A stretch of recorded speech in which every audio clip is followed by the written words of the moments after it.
júbilo ao Senhor, todos os moradores da terra. Amém?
Quantos estão felizes, amém?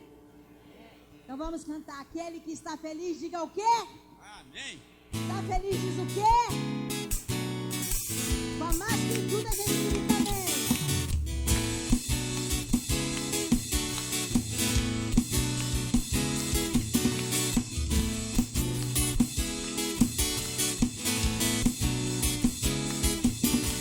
Aquele que está feliz, diz amém.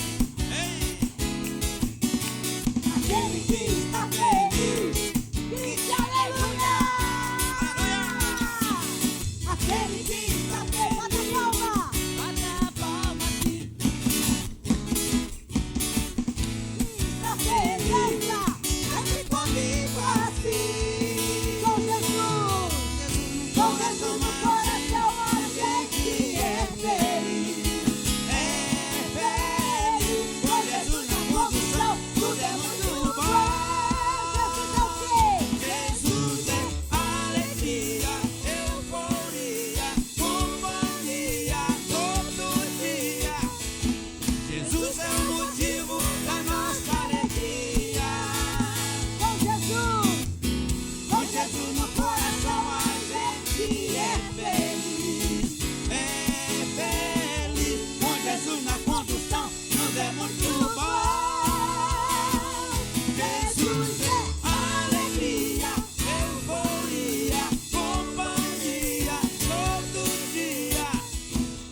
Glória a Jesus.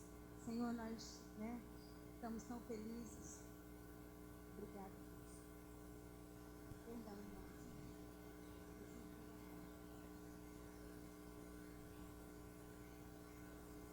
Aleluia. Feche seus olhos. Nesse momento, que nós estamos celebrando com toda a alegria do nosso coração. Pai querido, nós queremos que Tu contemples a nossa vida nesse momento, nesses instantes. Todos os minutos, ó Deus, dos nossos dias, enquanto dormimos. Pai querido, nós queremos ser verdadeiros adoradores. Queremos poder, ó Deus, verdadeiramente expressar ao Senhor. Pai, que a nossa vida, Senhor, não seja uma vida tradicional, uma vida de mentira, de fingimentos, mas, Senhor, que nós vivamos verdadeiramente, Senhor, para que as pessoas, quando olharem para nós, vejam que há diferença. Alguma coisa é diferente. Por que que ela é assim? E nós possamos trazer fome, desejo daquela pessoa poder saber o que é. E nós podemos dizer que só tem um que pode fazer isso na nossa vida. E esse é Jesus. É a Tua presença, Espírito Santo. É o Senhor, ó Deus, que faz a diferença na nossa vida. Glória a Teu nome, Pai. Ache em nós verdadeiros adoradores, papai. Não aqueles que cantam apenas, Senhor. Adoração não é cantar, Jesus. Adoração é viver. É uma intimidade contigo. É um relacionamento, Senhor, a qual Tu me conheces. E eu passo a Te conhecer só um pouquinho ainda. Mas, Senhor, é este relacionamento. Ah, Senhor, faz isso conosco, papai. Aleluia, Jesus. Aleluia, Jesus.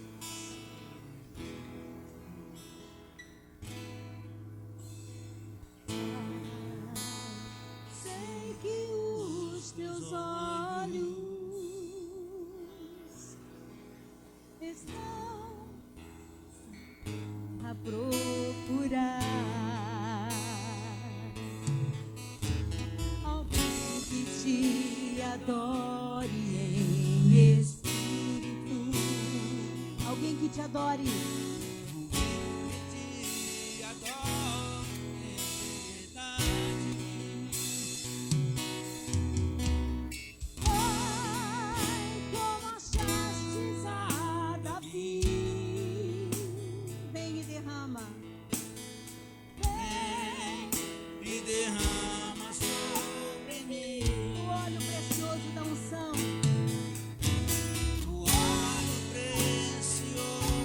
Da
teu nome, Jesus. Glória a teu nome, Senhor. Aleluia, Jesus. Aleluia, Jesus. Amém? Podeis sentar em nome de Jesus.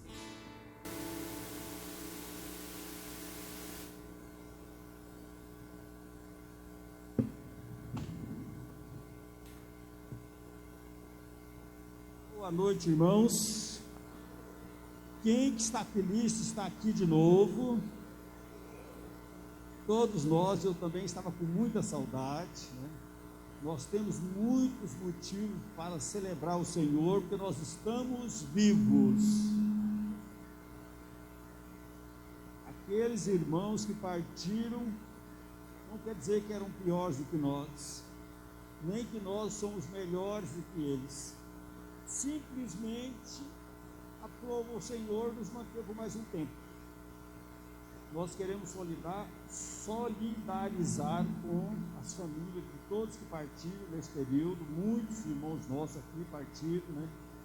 Dizer do nosso sentimento e da nossa disposição para ombrear com eles, né, todos os desafios que estão enfrentando. E dizer o seguinte, que nós estamos aqui em caráter de teste, porque a pandemia ainda não acabou. Vamos observar todos os rigores das autoridades sanitárias, né? Uso de máscara, ninguém vai poder entrar sem máscara, o distanciamento, a higienização, tudo isso nós vamos observar rigorosamente, né? Desde a fase 3, nós estamos na fase 4 atualmente, né? Muitos irmãos estão questionando quando nós vamos voltar a reunir. Eu não sei se os irmãos vão ser obedientes para observar todas as normas exigidas, porque se não for, hoje é o teste. Nós só mantemos o teste e suspendemos de novo, porque a gente não quer que ninguém saia daqui dizendo, eu fui contagiado lá na celebração, né? Porque agora todo mundo é ingênuozinho, bonzinho, mas o dia que o sujeito adoecer, ele vai achar um culpado. O culpado foi lá na celebração, alguém foi e sentou ao meu lado. E nós não queremos isso. Só vai sentar ao lado quem é da mesma família que está dormindo junto. Se tem um irmão a seu lado aí que você não está dormindo com ele, sai de perto dele. Lá em cima tem muitos lugares. O pessoal perguntou quantos que é 50% do auditório. O auditório tem 1.500 cadeiras, 50% são 750. Não vai ter essa demanda porque tem muita gente que ainda está vivendo o medo, o pânico. Então, eu estou aqui com essa finalidade, dizer que nós vamos observar todas as regras sanitárias, e se tiver alguém a seu lado que não está dormindo com você, sai de perto dele. Saia, vai lá para cima. Não, eu queria ficar aqui embaixo. No próximo sábado você vem mais cedo e fica aqui embaixo. Mas hoje você vai fazer esse sacrifício. Quem é que transmite para as outras pessoas? Pessoas conhecidas, lógico. Em todos os países do mundo, os maiores índices de contaminação foi em lugares fechados, na família, no asilo, nos lugares fechados, pessoas conhecidas. É pessoas conhecidas que transmitem. Eu gostei muito da atitude de uma irmã um dia aqui às 6 horas, porque as orações das 6 horas não interromperam, viu? Quem não sabia, nunca interrompeu a oração das 6 horas. Alguém chegou para dar um abraço nela, ela fez assim, mantenha a distância de mim, porque eu mantenho distância de você, eu não contamino você e você não me contamina. É assim que nós temos que fazer. Não vamos fazer como os indígenas, que moram em oca, que não tem divisão de cômodos, estão acostumados a viver misturado.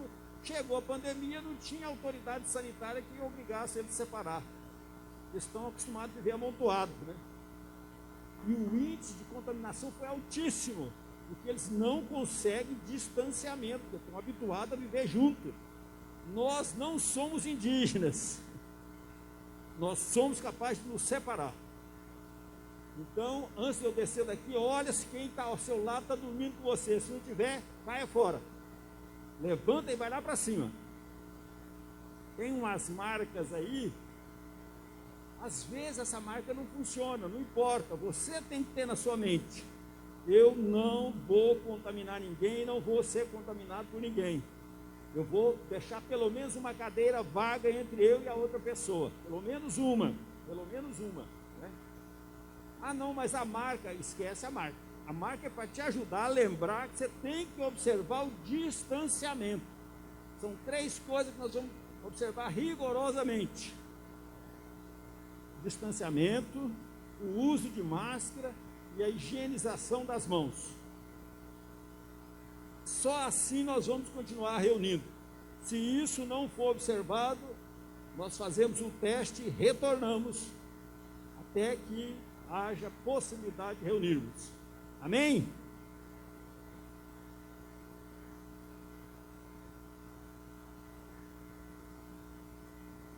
Estenda as mãos para cá, vamos abençoar esse irmão. Pai querido, toma a vida do Wagner nas tuas mãos, usa o Senhor com graça, com unção, com poder e autoridade do Senhor, para que ele possa compartilhar conosco aquilo que o Senhor tem concedido a ele. É o que nós te oramos, em nome de Jesus. Amém. Irmão, o vídeo está pronto aí, lindão? Boa noite, irmãos. Hoje não vai ter janta, mas pode gastar energia, não tem problema. Boa noite, irmãos. Amém. Assiste, paga tudo a luz aí, queridão.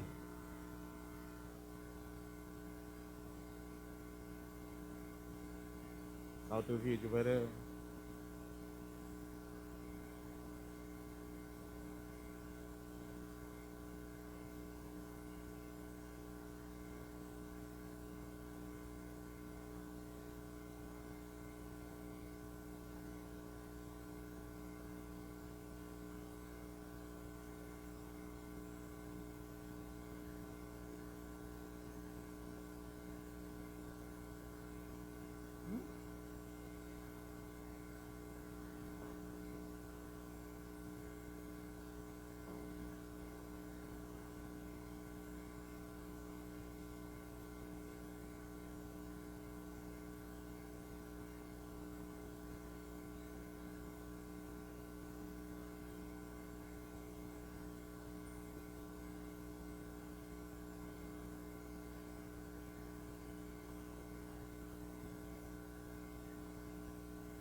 De varizes,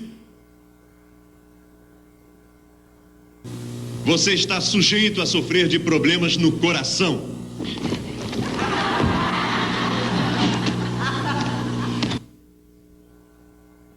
Mas a pessoa que começar a fazer exercícios sem consultar um médico também poderá sofrer outros problemas no coração. Mas se você passar a maior parte do tempo sentado, terá problemas na coluna. Ficando em pé parado, terá problemas de varizes. Ficando deitado, terá problemas no coração.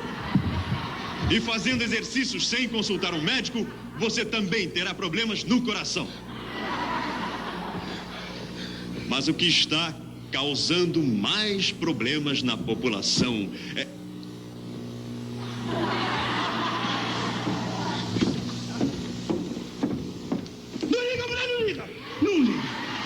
Senão eu morro. Aleluia. Muito bom, né? Começar o culto com os trapalhões é demais. Mas eu coloquei esse vídeo aí, eu escolhi esse vídeo para fazer uma pergunta para nós. Nesses dias, eu estou longe, eu posso tirar a máscara. Vou tirar. Nesses dias aí que temos passado, a pergunta que eu quero fazer é uma pergunta retórica: a quem você tem dado ouvidos? A quem você tem dado ouvidos? A notícia ruim, ela tomou conta do noticiário, tomou conta do mundo, e nós que cremos, fica essa pergunta no ar: a quem nós temos dado ouvido? As más notícias ou as boas novas? As más notícias, elas causam em nós desânimo, angústia, aflições, ansiedade, medo, e etc, etc, etc. Eu penso comigo, isso é uma coisa da minha cabeça, não vou falar que eu estou certo ou errado, mas boa parte das pessoas que faleceram durante essa pandemia, uma parte delas faleceram mais de pavor do que de certo da doença. Eu tenho um amigo meu, ele me pegou, esse tal do Covid, ele me pegou, e também pegou meu amigo. Eu fiquei 3 dias meio ruim, sabe? Esse meu amigo, ele foi 3 vezes no hospital e ele não ficou tão ruim quanto eu. Porque ele disse que dava uma ansiedade, ele falou: meu Deus, hoje eu vou morrer. Ia para o hospital, ficava lá, passava o dia inteiro lá no hospital, com medo e com pavor. Mas as notícias, irmãos, nós não podemos controlar as notícias. Elas chegam para nós. Eu sou muito menino, né? Meu jeito de ser. Eu gosto de um desenho do Kung Fu Panda. Quando o mestre Shifu chega lá no mestre e fala: mestre, eu tenho uma má notícia. Ele fala assim: Shifu, não existe má notícia, só existe notícia. Aí ele fala: o fulano escapou. Essa é uma má notícia. Nós não podemos controlar as notícias que chegam em nós. Tem vezes que a gente vai no médico fazer um simples exame de rotina e recebemos uma péssima notícia. Tem vezes que estamos em casa, tranquilo, e chega uma má notícia. Mas nós podemos decidir em nosso coração crer nas boas novas, crer na promessa de Deus para nossas vidas. Nós podemos tomar uma atitude, uma postura de fé, de oração, de convicção em Deus. E as boas novas, que é o Evangelho, Deus escolheu você, querido, para ser portador de boa notícia. Hoje você tinha que dar um amém, vou te dar mais uma chance. Deus escolheu você para ser portador de boas novas. Você não é profeta do caos. Você é profeta do reino dos céus. Aquele que vai se manifestar e já se manifestou dentro daqueles que creem. Jesus, ele disse em João 16:33: no mundo tereis aflição, mas tem de bom ânimo. Eu venci o mundo. Eu sei que tem momentos complicados, mas nós temos que olhar para Jesus e prosseguir em diante. João 14:1, ele diz assim: não se turbe o vosso coração, credes em Deus e também em mim.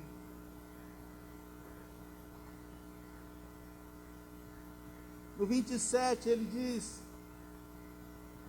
não se turbe o vosso coração, não tenha medo. Deus, é o desejo de Deus que em todo tempo, nós se enchemos da sua verdade, da sua palavra. Em Romanos 8:31, o Senhor diz assim: o que diremos, pois, à vista dessas coisas? Se Ele não nos negou o seu próprio Filho, não nos dará com Ele todas as coisas? Não há condenação para aqueles que estão em Cristo Jesus.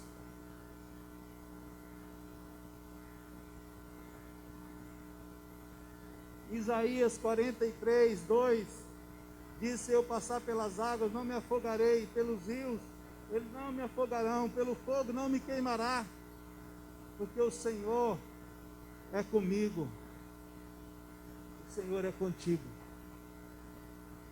Eu pedi para ser o primeiro preletor para trazer essa palavra de ânimo ao seu coração.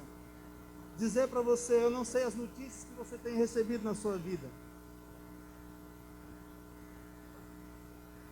Quando começou essa pandemia, eu decidi no meu coração em ter minha vida mais normal possível. Obedeci algumas regras, reuni a célula, mas tudo bem, não conta para ninguém. E outras coisas, não deixei de ter minha vida, usei minha máscara. E alguém perguntou para mim, você não tem medo? Eu falei, do quê? De morrer. Eu falei, eu não morro, irmão. Eu só parto para a eternidade. Eita glória! Ninguém pode matar você.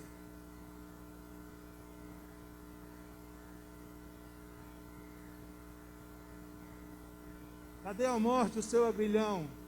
Porque o seu Senhor, Jesus Cristo de Nazaré, venceu a morte. Ele merece um aplauso, não merece? Ele venceu.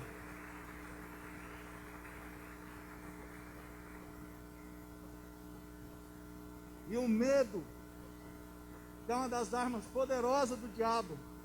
O medo e a acusação. Ele nos paralisa.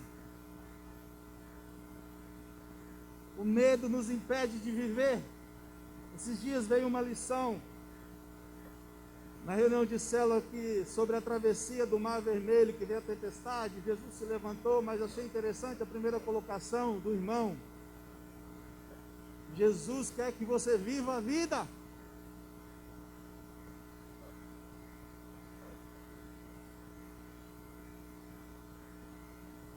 Jesus quer que nós vivemos essa vida e tiramos bom proveito dela. E o melhor proveito que nós podemos tirar dessa vida é pregar o Evangelho em tempo e fora de tempo. Por isso, queridos, eu quero desafiar você, no nome de Jesus, a se colocar de pé. Como disse, não, para ficar de pé não, só uma. Daqui a pouco você fica de pé. Como disse o Senhor para Ezequias, ponte de pé e eu falarei contigo. Nós fomos escolhidos por Deus. João 15, 16, Jesus disse, não foste vós que me escolheste, eu escolhi a vós, para que vades e dê fruto, a fim desse fruto permaneça, para que tudo quanto você pedir ao Pai, Ele vos conceda. Nós somos privilegiados. Você poderia ter júbilo no seu coração nessa noite. Talvez dentro de você está saltando de alegria. Eu não sei, todo mundo está estático.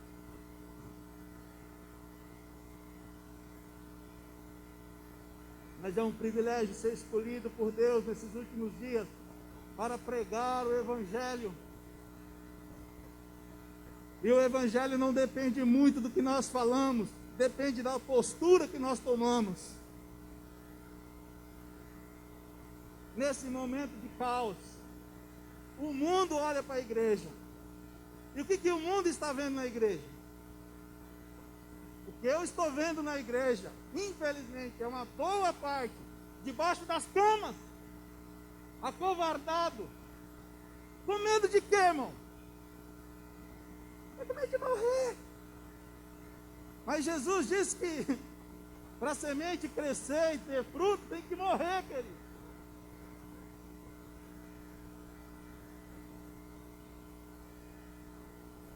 Mas eu sei que eu estou diante de um povo que não teme, porque o Senhor é contigo. E se havia temor e medo no seu coração, hoje, em nome de Jesus, será dissipado, porque a mão do Senhor tocará você. E eu quero ler um texto, abre em Colossenses, capítulo 3, versículo 1.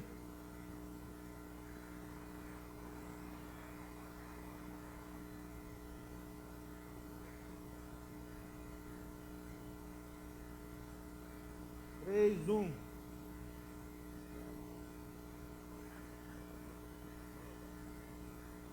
Amém? Colossenses, capítulo 3, versículo 1 diz assim: portanto, se vocês ressuscitaram, vocês foram ressuscitados juntamente com Cristo, buscai as coisas lá do alto, onde Cristo vive assentado à direita de Deus. Versículo 2: pense nas coisas lá do alto, e não nas que são daqui da terra, porque vocês morreram, e a vida de vocês está oculta juntamente com Cristo em Deus. Quando Cristo, que é a vida de vocês, se manifestar, então vocês também serão manifestados com Ele em glória. Aleluia! Eu quero concluir esses minutos pedindo para que você agora sim se coloque de pé. Eu quero fazer uma oração no nome do Senhor Jesus.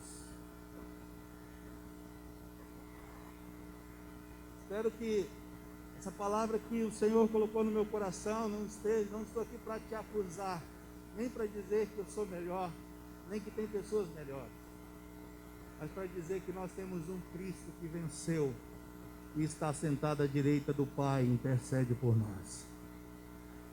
E se não for o tempo de Deus na sua vida, você viverá.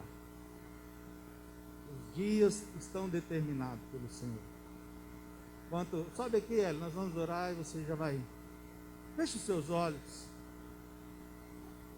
Pai amado, em nome de Jesus, nós te adoramos nessa noite, te glorificamos, te bendizemos, pedimos ao Pai que a sua mão seja sobre nós, e que se existe, Senhor, algum medo, alguma raiz de medo que está impregnada no nosso coração, o seu Espírito Santo possa remover, ó Pai, que o seu amor, que lança fora todo medo, possa encher os nossos corações, em nome de Jesus. Pai, eu declaro a sua igreja nessa noite, uma igreja vencedora, uma igreja, Senhor, que vai multiplicar, uma igreja que vai crescer, que vai avançar, porque o seu povo entendeu, Senhor, que eles não são evangélicos, mas eles são o evangelho do Senhor na terra, eles são os portadores de boa notícia. Pai, que essa unção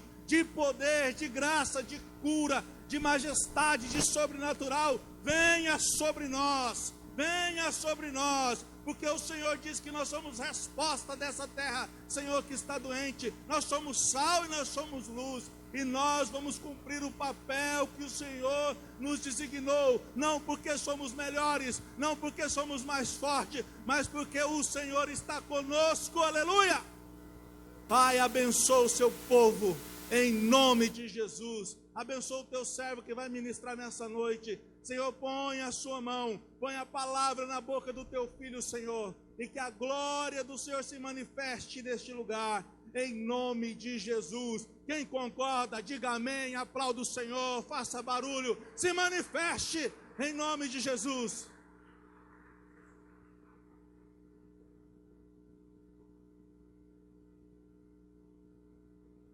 Isso aí não presta, não. Oi. Boa noite, queridos. Com muita alegria, né, que nós nos reunimos novamente. Deixa eu ver aqui com vocês. Você reconhece essa chave? Ela foi perdida, está aqui, ó. Se alguém é proprietário, tem algumas chaves de cadeado, de porta e um controle, não sei se é, de portão. Você reconhece, depois ou agora você pode vir aqui buscar. Eu queria saber se a Valéria está aqui. Valéria, você está aqui? Valéria? Não estou enxergando. Fica de pé, por favor, faz favor. Júlio, você está aqui? Júlio? Desça aqui, Júlio, por favor. Valéria, você vem cá para não misturar e o Júlio fica aqui. Valéria e o Júlio são participantes do Circuito 4x4, eles ganharam, pode ir ali. Eles ganharam um prêmio, né? Pode ficar ali que eu vou entregar para você. E o Júlio, fica aqui, Júlio, fica aqui. Nós temos um Circuito 4x4 leitura bíblica, né? Estou vendo bastante gente que participa. Todas as noites, queridos, nós discutimos, abrimos como é que é o nome do negócio? Uau! Hã? Abrimos isso, o WhatsApp. Nós abrimos o WhatsApp lá para poder discutir aquilo que nós lemos, né? E há ali acima de 150 pessoas participando. Nós estamos lendo, né, a Bíblia esse ano. Nós estamos aí prestes a terminar, até 21 de dezembro, eu acredito. Até 20 de dezembro nós devemos terminar mais uma vez a leitura da Bíblia. Nós temos incentivado, né, a leitura da Bíblia. Olha aí, ó, meninão aí, ó, dá uma olhada, ó, tá terminando de ler a Bíblia. Né, é um menino abençoado, né? Inclusive ele é facilitador já, tá? No grupo. Então há um dia específico da semana que ele é um facilitador. Ele estuda aqueles versículos e ajuda as pessoas na compreensão, na discussão daquilo que foi dito. Valéria também, né? Sempre participando, né? E eu fiz questão de premiá-los, né? Em algumas perguntas. Gente, perguntas difíceis eles responderam, tá? E eu trouxe para eles aquilo que eu prometi para eles. Então, Júlio, Deus te abençoe e continue te abençoando, tá? Eu espero que você goste. Valéria, o Júlio é líder de célula, tá? Aí eu queria perguntar, Valéria, você é líder de célula? Gente, olha bem para lá. Eu gosto de pegar as pessoas assim. Ela não sabe e não sabia que eu ia fazer isso com ela. Tem um potencial danado. Então, olha bem, não desperdice o teu potencial. A igreja precisa e conta com você. Jesus conta com você. Então, todo o teu potencial, né, doe para o Senhor nesse novo tempo agora. Chame seu esposo, né, e fala para ele, bem, a partir desse ano agora nós vamos dirigir uma célula. Nós vamos ter uma célula conosco, porque você é uma bênção, tá? Use teu conhecimento do Evangelho para edificar outras vidas, tá bom? Deus te abençoe. Obrigado.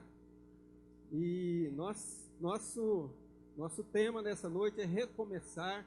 Não foi por conta do recomeço, né, das reuniões que eu coloquei esse título, mas é um... Jesus amado, isso aqui está feio. É um chamado para nós, né, e um incentivo, uma motivação para você,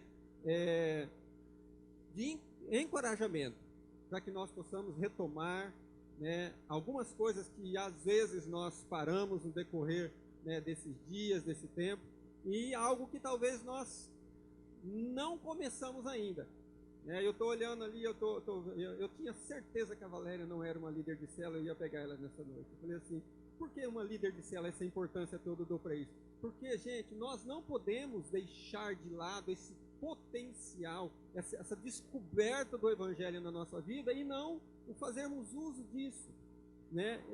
Esse instrumento de célula, né? De casa em casa. Nós paramos aqui 7 meses, estamos 8 meses, mas nós não paramos o Evangelho de casa em casa. A igreja continua ativa nessa cidade.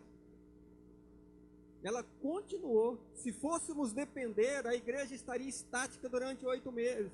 Se fosse depender só dessas reuniões para evangelizar, para falar da palavra de Deus. Mas nós continuamos e vamos continuar. Hoje, esta reunião marca, né, mais uma vez, ela define, né, essa nossa fé naquele que nos chamou. Porque ele disse que nada poderia nos deter.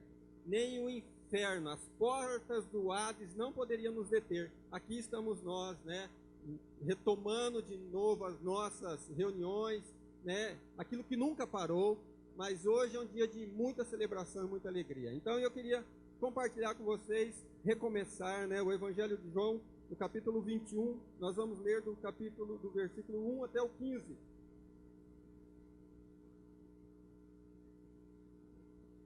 Jesus nos encoraja a recomeçar. Eu vou ler com vocês aqui. Evangelho de João, capítulo 21, versículo 1 até o 15, diz assim: Depois disto, tornou Jesus a manifestar-se aos discípulos junto ao mar de Tiberíades, e foi assim que ele se manifestou.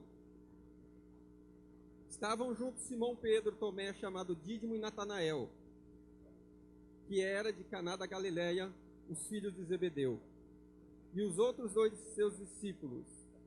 Disse-lhe Simão Pedro: vou pescar.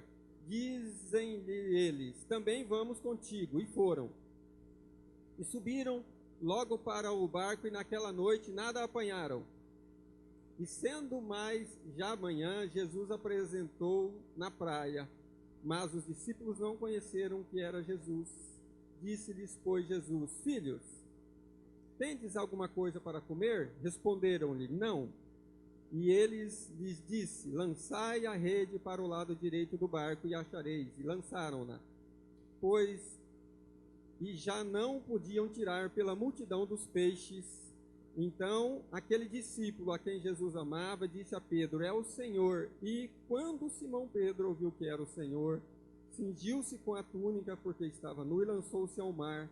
E os outros discípulos foram com o barco, porque estavam distantes da terra. Não estavam distantes da terra, senão quase 200 côvados, levando a rede cheia de peixes. Logo que desceram para a terra, viram ali brasas e o peixe posto em cima e pão. Disse-lhe Jesus: trazei dos peixes que agora apanhastes. Simão Pedro subiu, puxou a rede para a terra, cheia de 153 grandes peixes, e, sendo tantos, não rompeu a rede. Disse-lhe Jesus: vinde, comei. E nenhum dos discípulos ousava perguntar-lhe: quem és tu, sabendo que era o Senhor? Chegou, pois, Jesus, tomou o pão, deu-lhes e semelhantemente o peixe. E já era a terceira vez que Jesus manifestava aos seus discípulos, e depois de ter ressuscitado dentre os mortos, e depois de terem jantado, disse-lhe Jesus a Simão Pedro: Simão, filho de Jonas, ama-me mais do que estes? E ele respondeu: sim, Senhor, tu sabes que te amo. E disse-lhes: apacenta os meus cordeiros. Esse é o texto da qual marca a restauração para o recomeço do ministério de Pedro. Eu fiz questão de lê-lo inteiro porque senão nós ficamos descontextualizados. Então, é um momento em que Pedro havia perdido aquela expectativa, né?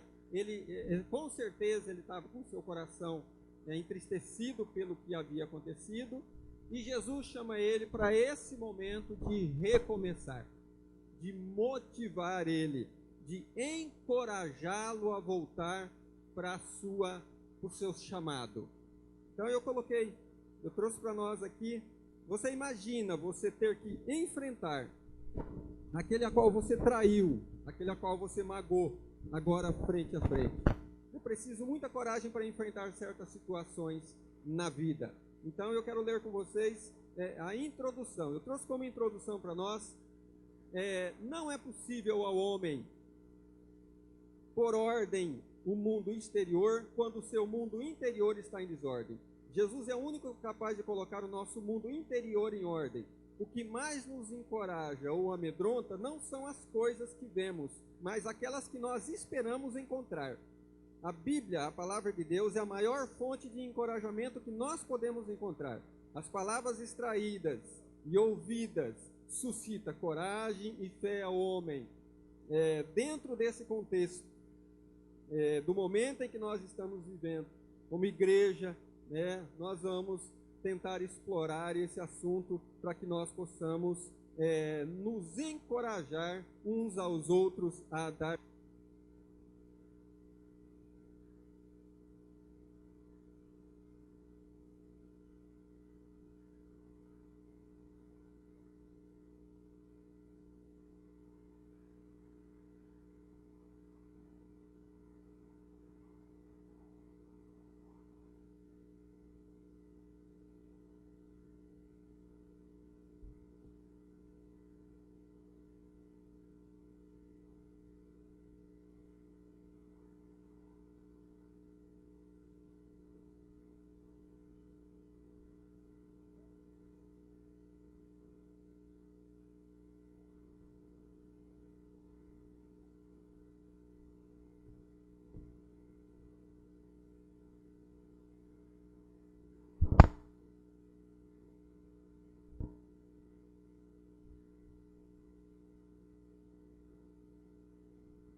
Então vamos lá, vamos retomar aí a nossa, né, o nosso contexto, senão nós perdemos, né, essa nossa direção daquilo que nós vamos falar. Então, Jesus veio para trazer de novo para nós esse encorajamento, né? Se é algo que nos encoraja, é aquilo que nós lemos na Bíblia, né? É o contexto bíblico, são as palavras, são as situações que foram vividas por pessoas, contadas, deixado para que nós pudéssemos, em situações na nossa vida, olharmos para aquilo tudo e nós, né, termos aí de volta, né, a nossa coragem ou encorajamento nas nossas vidas. Então eu coloquei aqui para nós aqui, o que nos amedronta, queridos? Qual é o motivo do nosso medo? E nós vamos explorar dois campos: o físico, aquilo que os nossos olhos mostram, e aquilo que os nossos olhos não mostram, aquilo que está na nossa mente. Então eu coloquei aqui, trouxe para nós aqui nessa noite, o mundo real. O que nos amedronta no mundo real? Por que nós paralisamos? O que nos detém?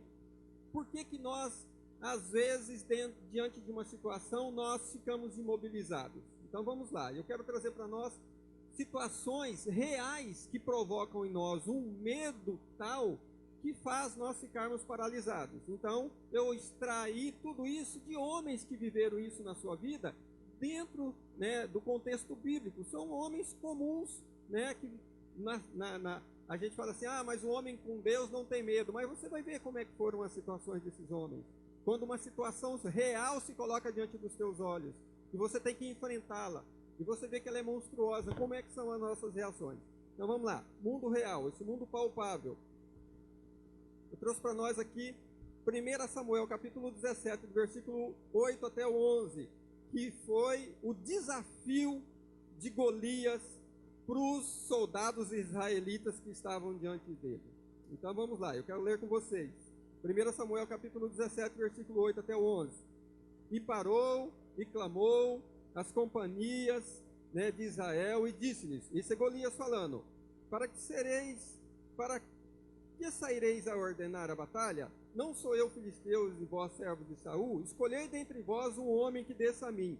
Se ele puder pelejar comigo e me ferir, a vós seremos por servo. Porém, se eu vencer e o ferir, então nós sereis por servos e nos servireis.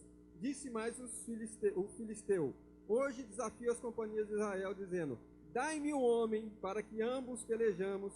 Ouvindo isto, Saul e todo Israel, estas palavras do filisteu espantaram e temeram muito. Se você ler um pouquinho antes, conta quem era esse homem que estava diante desse exército de Israel, chamando para uma batalha de 1 a 1. O cara tinha uma lança, que a ponta da lança pesava 6 quilos. Segundo o que consta, ele tinha quase 3 metros de altura. A lança e a espada desse homem era algo descomunal. E aí pensa, você diante de uma situação dessa, quando você enfrenta algo que está fora da sua realidade, e você olha e fala, nós quando olhamos para o contexto, é natural. Quando eu comecei a pensar, eu falei assim, gente, mas tinha do outro lado, né, Israel tinha homens grandes e fortes.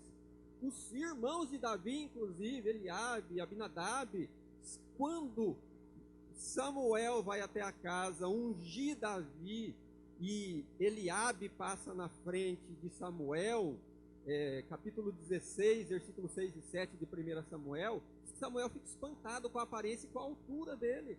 Era um monstrão de um soldado.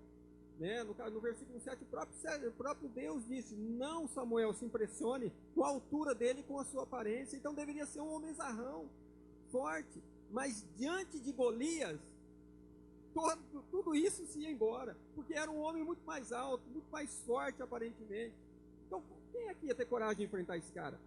São nessas horas que nós recuamos, ficamos paralisados, nós ficamos amedrontados. Essas coisas nos apavoram e fazem nós retrocedermos em algumas circunstâncias. Né? Mas houve um rapaz, né, o nome dele é Davi, que nós vamos falar, né, logo à frente que enfrentou esse gigante. Como saber se os soldados israelitas também não eram homens grandes, né? Davi tinha muito bem esses irmãos que atestavam que eram homens também, mas nenhum teve coragem de enfrentá-lo.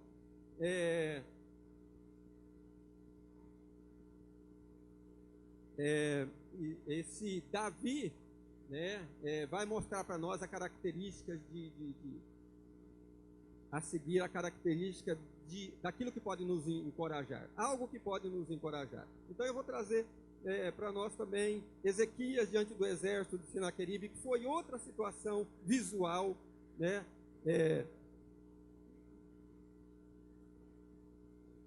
Ezequias enfrentou, né, os insultos de Senaqueribe, não por um acaso, porque Senaqueribe tinha certeza daquilo que ele estava falando. Ele tinha ali 185 mil soldados com um cerco em Jerusalém.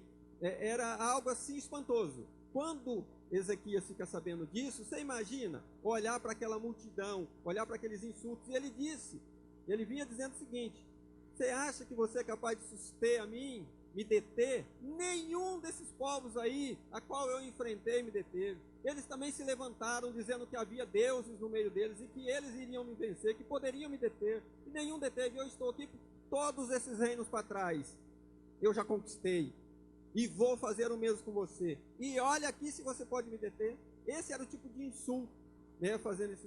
Então imagina um rei olhando para aquilo, vendo o que ele tinha de exército. Era algo visual, querido. Era algo que era impossível você não temer e não ter medo. Está te mostrando a realidade dos fatos. Vai ser difícil passar por isso. É a realidade. Nessas horas nós tememos, ficamos com medo, às vezes ficamos paralisados, né? Então são situações que vão se colocar e que se colocam diante de nós. Um outro personagem foi Gideão, né? Gideão, quando eu vou ler 2 Crônicas, capítulo 32 com vocês. Então vamos lá, para a gente não...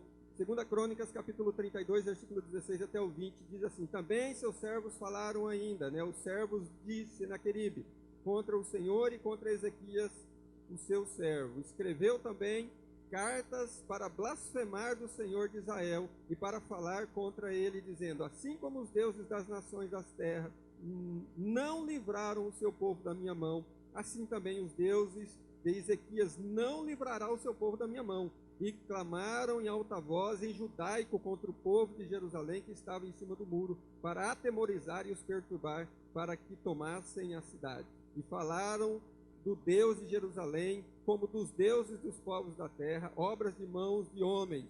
Porém o rei Ezequias e o profeta Isaías, filho de Amós, oraram contra isso e clamaram aos céus. Então foram buscar socorro de Deus, né? Mas estavam apavorados diante dessa situação, porque sabia que era um perigo iminente ali na frente, né? Que certamente eles estavam correndo risco. Um outro personagem que nós podemos aplicar tanto nesse campo do medo visual, como desse medo, né, na nossa mente, foi Gideão. Então, você quer ver? Vamos ler Juízes capítulo 6, do versículo 12 até o versículo 15. Juízes 6, do 12 até o 15, diz assim: então o anjo do Senhor lhe apareceu e disse: o Senhor é contigo, homem valoroso. Né? Eu vou ler só o versículo 15 agora. E ele disse: ai, Senhor meu Deus, com que livrarei Israel? Eis que a minha família é a mais pobre em Manassés, e eu o menor na casa de meu pai. Então aqui quando nós olhamos para Gideão tem razão de estar com medo, né? Ele estava lá escondido, né, fazendo lá o trabalho de colheita, né? Por quê? Porque os midianistas estavam prestes a vir e roubar toda a colheita de novo. Era assim ano após ano. Ele tinha presenciado isso, né, por vários anos. Então ele temia, e ele estava escondido. Então tinha um medo nele. E um outro medo, queridos, é algo muito inerente a nós nos nossos dias, né? E é muito inerente ao homem. Quando você olha para alguém com potencial e ele dá essa resposta que Gideão deu para o anjo. O anjo chegou dizendo para ele o quê?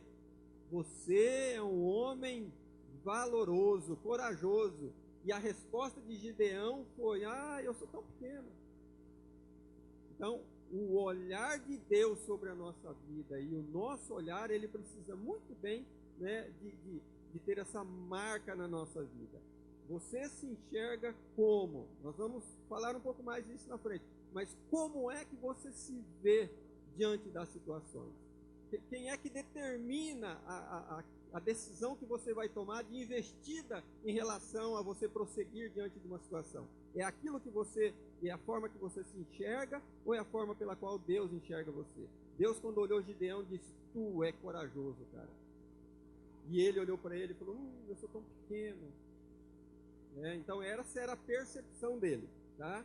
Então essas são as 3 formas aí, né, ou motivos pela qual nós nos amedrontamos diante de situações que se revelam para nós e que nós podemos enxergar, né? Então eu quero contar uma historinha para vocês, né?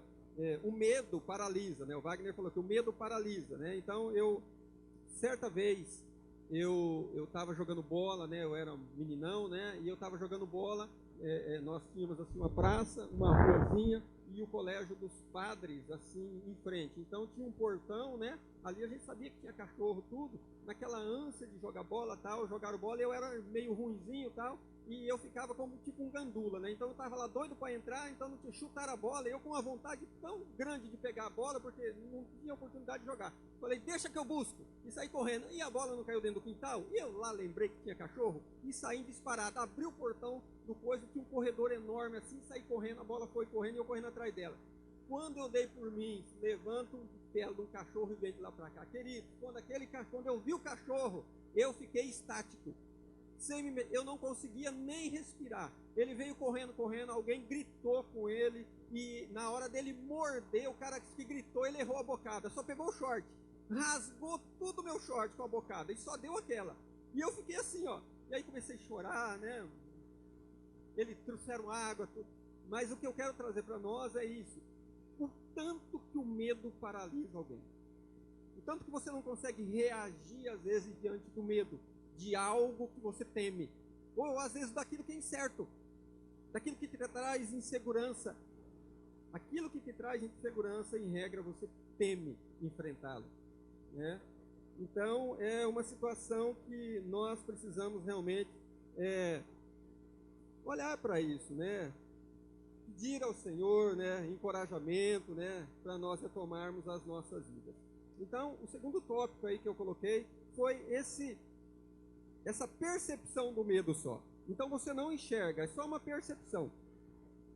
Então eu trouxe para nós aqui assim, o medo nos faz deixar de experimentar, sabe, vitórias extraordinárias, viver uma vida, às vezes, muito além daquilo que nós temos vivido. O medo impede nós de fazermos isso.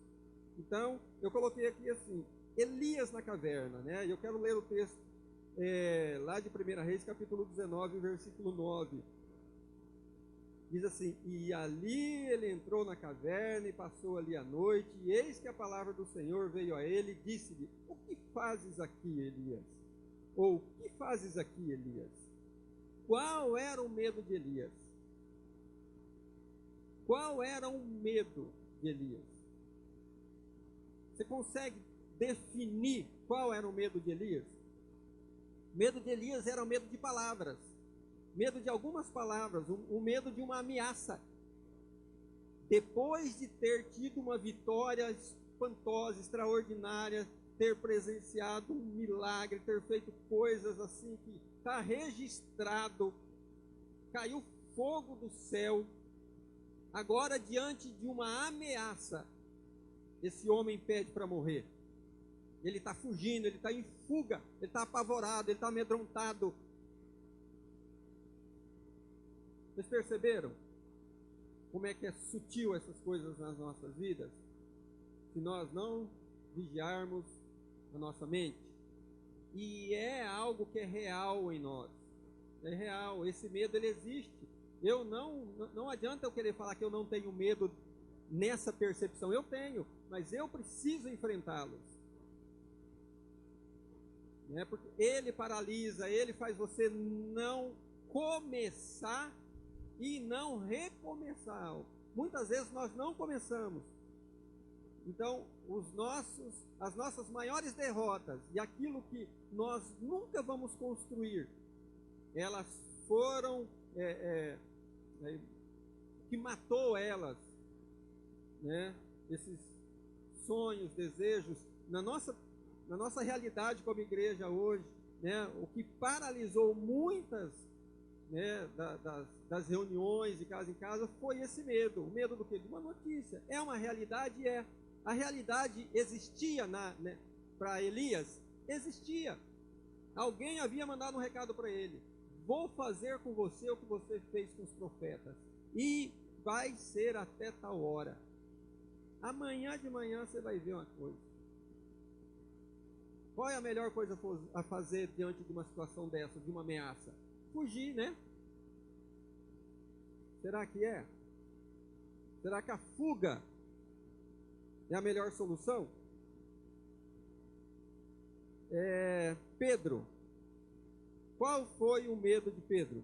Mateus 26, do 69 até o 74. Ora, Pedro estava sentado fora no pátio, aproximando-se de uma criada, disse: tu também estavas com Jesus o Galileu. Mas ele negou diante de todos, dizendo: não sei o que dizes. E saindo para o vestíbulo, outra criada ouviu e disse-lhe aos que ali estavam: este também estava com Jesus o Nazareno. E ele negou outra vez com juramento: não conheço tal homem. Daí a pouco, aproximando-se os que ali estavam, disseram a Pedro: verdadeiramente também tu és um deles, pois a tua fala te denuncia. Então começou a praguejar e jurar: não conheço esse homem. E imediatamente o galo cantou. Qual o motivo para Pedro negar que conhecia aquele a qual andou mais de 3 anos? Qual era a razão? Qual foi a razão de Pedro ter negado? Então, você pode dar N razões. Eu, às vezes, vou falar: ele tinha medo da morte. Às vezes, não, medo de um castigo, de ser preso, sabe-se lá. Mas é algo que ele negou, ele voltou, ele ficou paralisado um bom tempo, até o texto que nós lemos no início acontecer. Jesus voltar e dar de novo, sabe, essa restauração, a motivação, restabelecer o ânimo dele. É isso que ele quer fazer com você hoje. Se você está com medo, se você tem ouvido coisas realmente que pode te acontecer, pode. Mas isso vai continuar te paralisando? Não sei, é você quem tem que decidir. É você quem tem que decidir. Moisés, Êxodo capítulo 4, versículo 10. Então disse Moisés ao Senhor: meu Senhor, eu não sou homem eloquente, nem ontem, nem de ontem, nem ainda desde que tens falado ao teu servo, porque sou pesado de boca e pesado de língua. Todos nós temos desculpas, todos nós, para não tomar uma atitude, para não, né, todos nós, né? Eu tenho, tá? Eu tenho muitas desculpas para não fazer muitas coisas, e às vezes as dou, tanto para Deus como para os homens. Mas hoje, eu quero trazer para nós encorajamento para nós prosseguirmos essa nossa jornada de fé.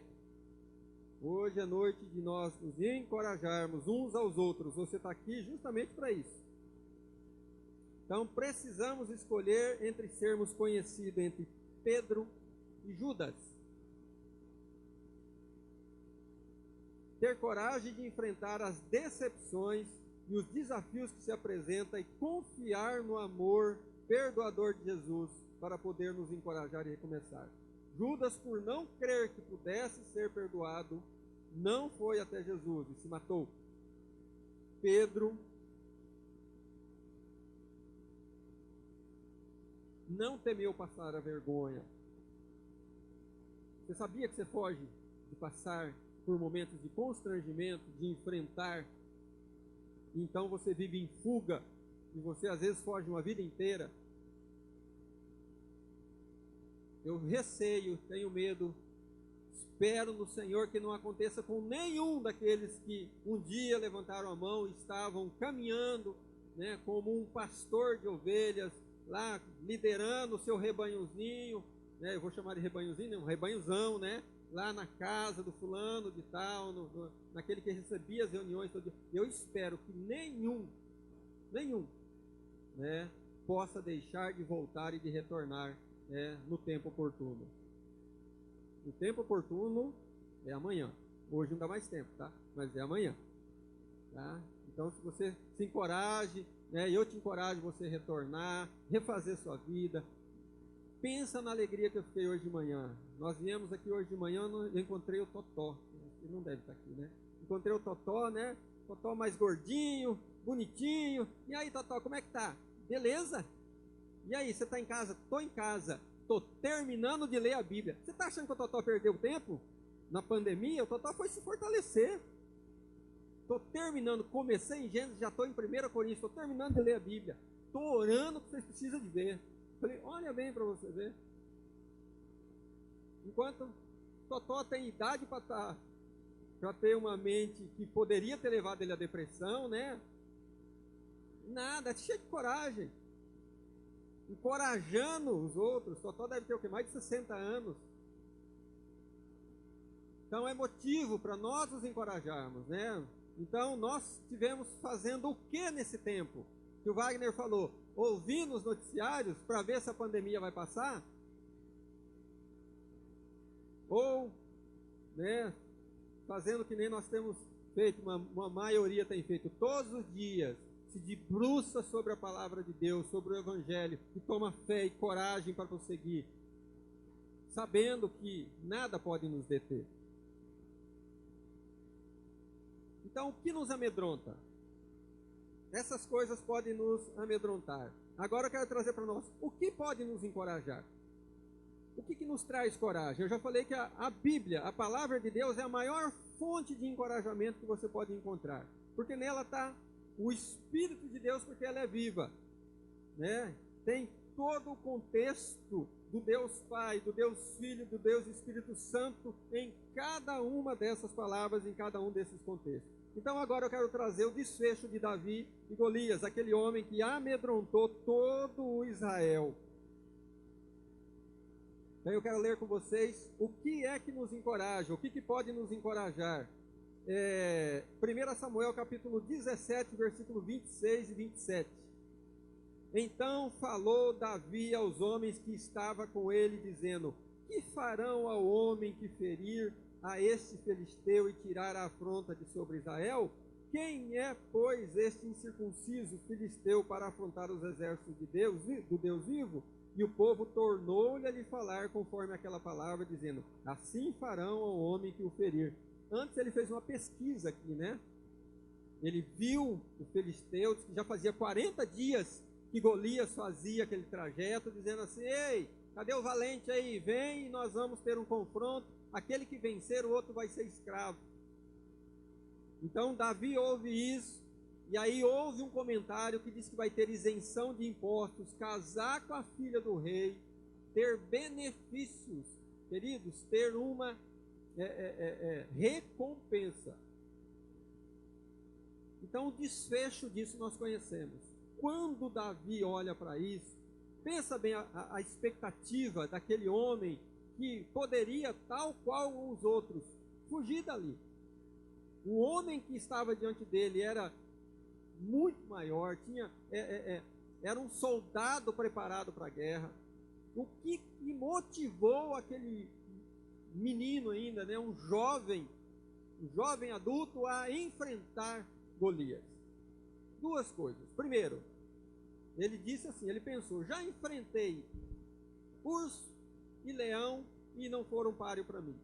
E eu, quando luto, eu luto em nome do Senhor dos Exércitos. Vou acrescentar então, e aí de acréscimo veio recompensa. De acréscimo ainda no pensamento dele, falou: caramba, se eu matar esse gigante, eu tô belo na foto, né? Então aqui eu quero contar 2 historinhas para vocês, né, sobre recompensa. Então, certo dia, 10 anos atrás, 10, 11 anos atrás, eu conversando com um médico, né, aqui é do nosso meio, né? Então ele disse assim, há 10 anos atrás, 11 anos, ele me incentivando, né, a fazer algumas coisas. Ele disse assim: olha, quando eu fui fazer vestibular, né, e eu morava assim na roça, eu era um roceiro, mas quando eu fui fazer vestibular, eu pensei comigo, ele disse, né, eu vou fazer vestibular para aquilo que é mais difícil de passar. A situação mais complicada que me derem lá é aquela que eu quero. Ou seja, ele estava disponível no seu coração a enfrentar as maiores dificuldades. Será que esse cara era bobo? Ou será que ele é tolo? Não. O que ele tinha em mente, eu penso?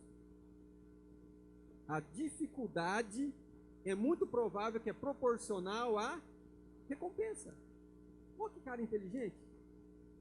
Eu vou fazer algo difícil, porque eu sei que algo difícil vai me dar uma grande recompensa. Então Davi tinha isso na mente dele. Falou: matar aquele gigante tem um monte de recompensa, e eu vou contra ele em nome de Jesus, ou em nome do Senhor dos Exércitos. Voltou para essa parada. Então, em 2019 eu estava doente, era junho, mês de junho de 2019, eu tinha passado uma crise de labirintite, né? E aí alguém que faz eventos, né, mandou no meu celular um convite para participar de uma corrida em Ji-Paraná. E aí diz assim: olha, vem, anuncia para as pessoas aí, vem que eu estou fazendo uma corrida aqui e vem participar. E eu mandei uma mensagem para ele, falei: olha, cara, eu não estou bem, tive uma crise de labirintite, tive de cama, eu não vou participar porque eu não estou bem, tá? Então você me desculpa. O cara foi extremamente esperto. Sabe o que ele mandou para mim? Ele mandou uma foto dos troféus. Ele não falou nada. Logo em seguida que eu falei para ele que eu não estava bem, que eu não ia, que não sei o quê, porque ele sabe que eu participo e nas categorias lá a gente está sempre pegando um troféu. Sabe que ele não falou, vem, que não sei o quê, ele só mandou a recompensa. Quando ele mandou a recompensa, respondi para ele: pode me aguardar que eu vou para aí. Queridos, quando eu vi o troféu, né, quando eu olhei para aquilo que eu poderia ganhar, o meu coração se assanhou, eu sarei, recobrei, falei: não, um desses aí vai ser meu, esse vai fazer parte da minha estante. Está lá em casa hoje, cheguei em 2º lugar na corrida. É algo que nos motiva. Não é só isso, nós sabemos que toda essa nossa vida, né, esse encorajamento, ele vem de Deus, porque para nossas conquistas.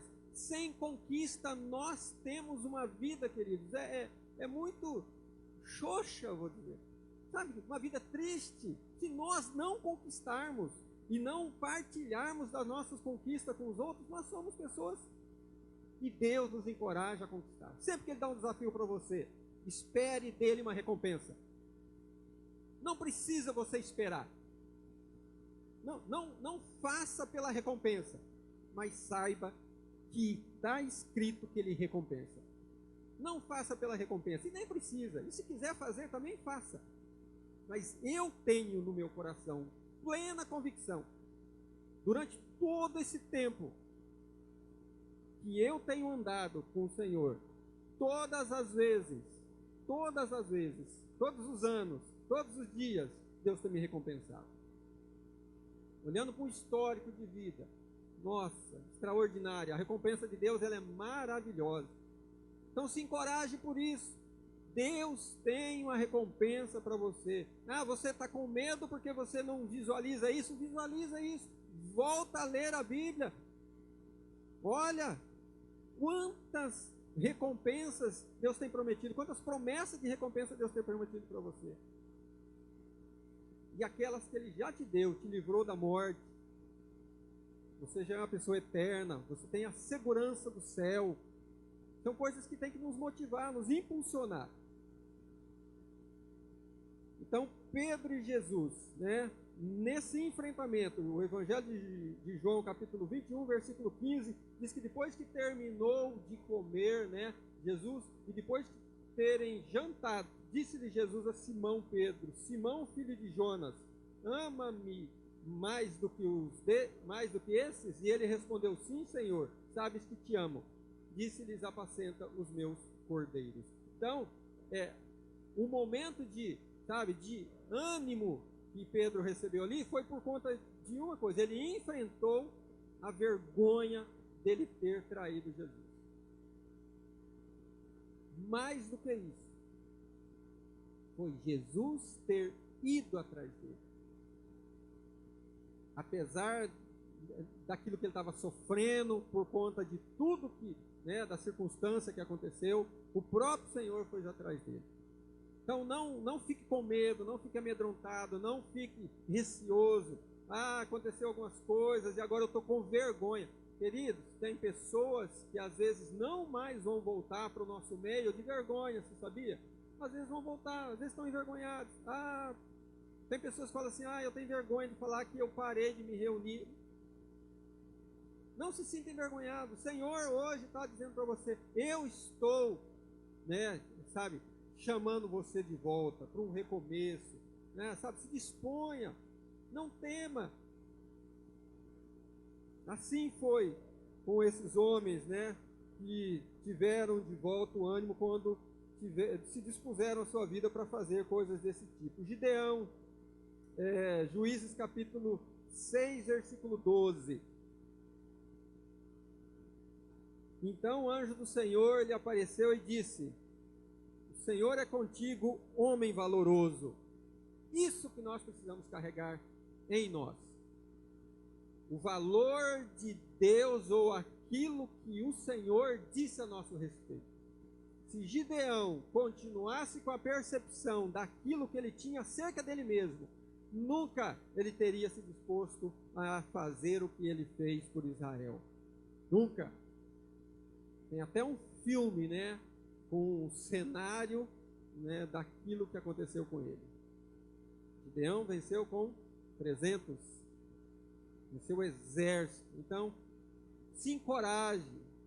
Se Deus te chamou, se você começou algo e temeu por conta de circunstâncias adversas, seja ela qualquer monta, hoje eu te encorajo você. Esses homens experimentaram o renovo de Deus, essa motivação de Deus e a vitória de Deus na vida deles. Moisés, Êxodo capítulo 3, versículo 9 até o versículo 12, eu vou ler com vocês. Êxodo 3, do capítulo 3, versículo 9 até o 12, parte A. E agora, este o clamor dos filhos de Israel é vindo a mim, e também tendo vista a opressão com que os egípcios os oprimem. Vem agora, pois, e enviarei a Faraó para que tires o meu povo, os filhos de Israel, do Egito. Então Moisés disse a Deus: quem sou eu que vá a Faraó e tire do Egito os filhos de Israel? E disse: certamente serei contigo. Quer motivo maior para você estar cheio de coragem do que você ouvir a voz de Deus dizer: eu sou contigo? Você tem essa perspectiva na sua vida, na tua trajetória? Ou você acha que você está andando sozinho? Ou você acha que você está fazendo as coisas com a força do teu braço? Ganhe essa percepção, tenha essa percepção, reative essa percepção na sua mente nessa noite. O Senhor é contigo. Deus está comigo. Por que eu vou ficar paralisado? Por que eu vou ficar detido?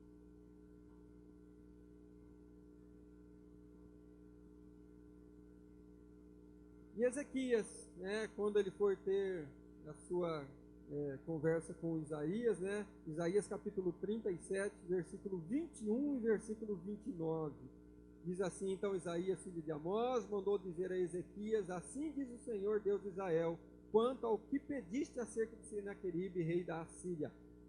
E lá no 29 ele diz: por causa do teu furor contra mim, e porque a tua arrogância subiu aos meus ouvidos, portanto porei o anzol no teu nariz, e o meu freio na tua boca, nos teus lábios, e te farei voltar para o caminho por onde vieste. É o versículo preferido da minha vida. Eu amo esse versículo, eu amo essa história, eu sou apaixonado por essa história. Ela é uma história de uma dimensão de amedrontamento na vida de alguém espantosa. Qualquer um na pele, vou dizer, no lugar de Ezequias, ficaria temeroso. Não tem para onde fugir. Há 185 mil homens me cercando. O que farei? O que farei? Vou colocar um anzol no nariz daquele arrogante, um freio na boca dele, e vou torná-lo por onde veio. Não vai entrar, não vai jogar uma flecha, não vai passar no muro um centímetro. Assim se cumpriu aquilo que Deus tinha falado. Então por que nós tememos, queridos? Por que nós temos tanto medo? Não vou falar de temor, porque às vezes nós confundimos o temor. Por que temos tanto medo?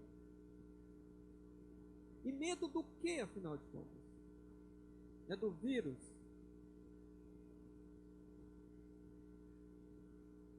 Do que nós temos tanto medo? Explica para Deus. Senhor, eu tenho medo, mas tanto medo. Explica para Ele. Conta para Ele. Ele vai entender você. E é provável que Ele vai incentivar você. Ele vai encorajar você a prosseguir.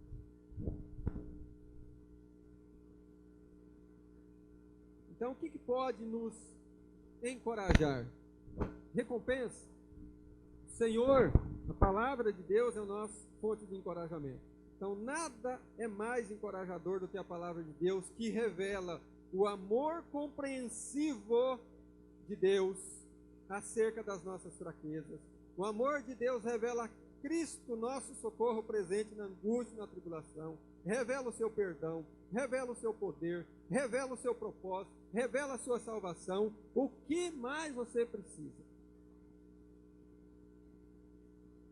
para ganhar coragem? Se você tem tudo isso revelado para você, está tudo à tua disposição, já foi te dado, já está em você, já é teu, por que temer?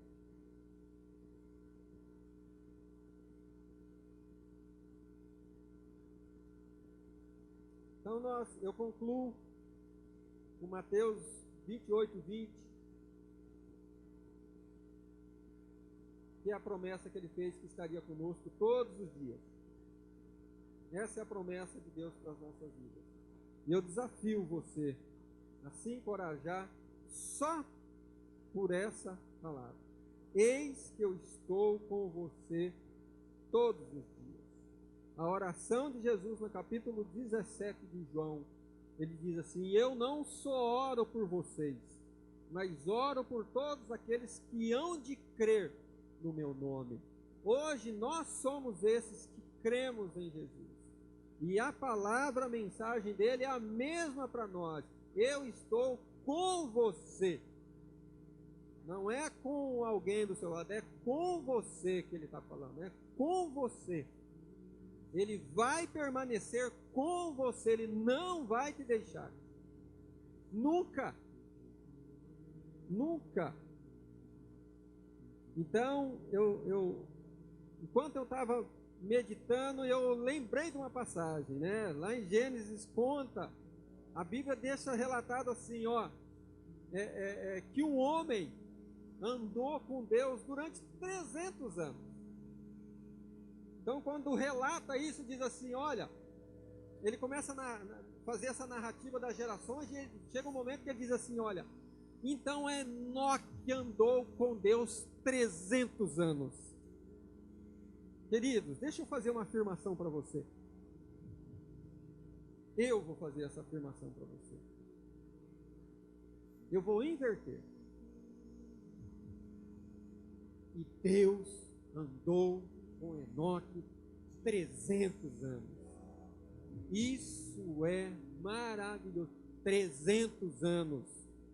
Se Enoque um dia se esqueceu de Deus, Deus nunca se esqueceu de Enoque. Andou com Enoque 300 anos. Deus vai andar com você todos os dias da sua vida, vai estar com você, está em você. Então, coragem, ânimo para enfrentar as dificuldades que hão de sobrevir sobre as nossas vidas. Através de Jesus nós temos uma certeza: não somos abandonados nunca, não temos o que temer. Eu te encorajo a continuar, não importa qual vai ser o próximo desafio. Quando a pandemia acabar, os desafios para a igreja vão permanecer. Não pensa você que vão acabar. Então confie nas palavras de Jesus. Ele diz que Ele é fiel para cumprir o que Ele prometeu. E grande galardão te espera. Jesus foi aquele que correu o maior de todos os riscos pela humanidade. Ele morreu por você sem sequer você ter nascido. Não sabia se você ia dar ouvidos ao chamado dele. Ele apostou a sua vida em você. Essa é a prova de encorajamento para nós nessa vida. Você é uma aposta de Deus, da coragem do seu filho de cumprir o propósito até o fim, apesar de ter tido a oportunidade de voltar atrás. Na tentação, Jesus teve a chance de renunciar à cruz, de renunciar ao sofrimento, e ele foi em frente, porque sabe que ele visualizava? Você, Marcos, você, Carol, ele olhava para vocês e sabiam que iria valer a pena. Por isso, eu encorajo você a prosseguir. Não tema pela sua própria vida, não receie a ponto de se colocar inerte. 8 meses se passaram.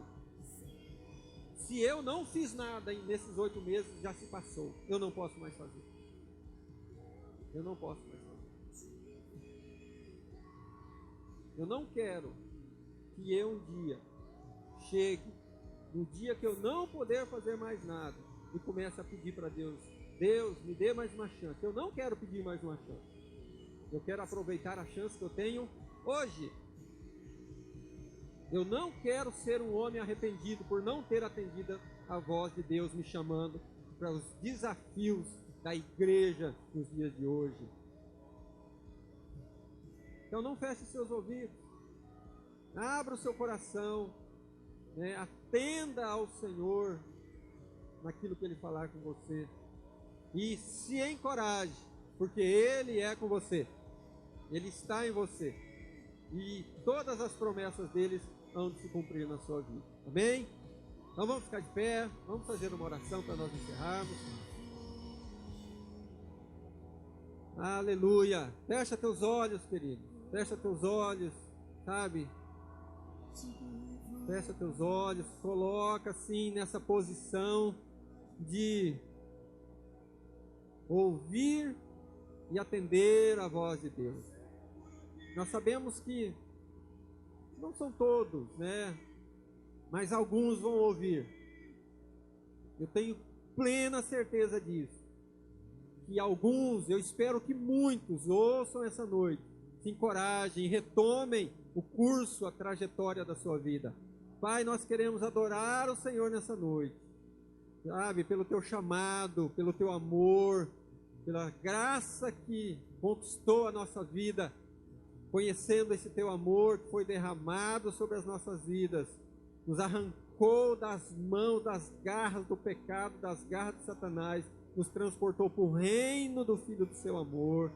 Sabe, que alegria podermos ser participantes desse reino, que a coragem, sabe, essa determinação, essa coragem que habitou nesses homens, a ponto deles darem, ó Deus, toda a sua vida em prol do seu reino, em prol da sua causa, também habite em nós.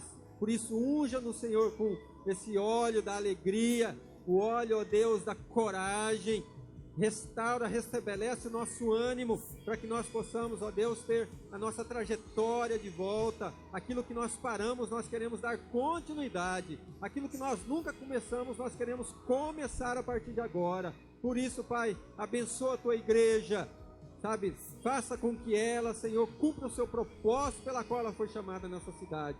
Hoje se cumpre, Senhor, a tua palavra sobre a vida desses que aqui estão ouvindo a tua palavra.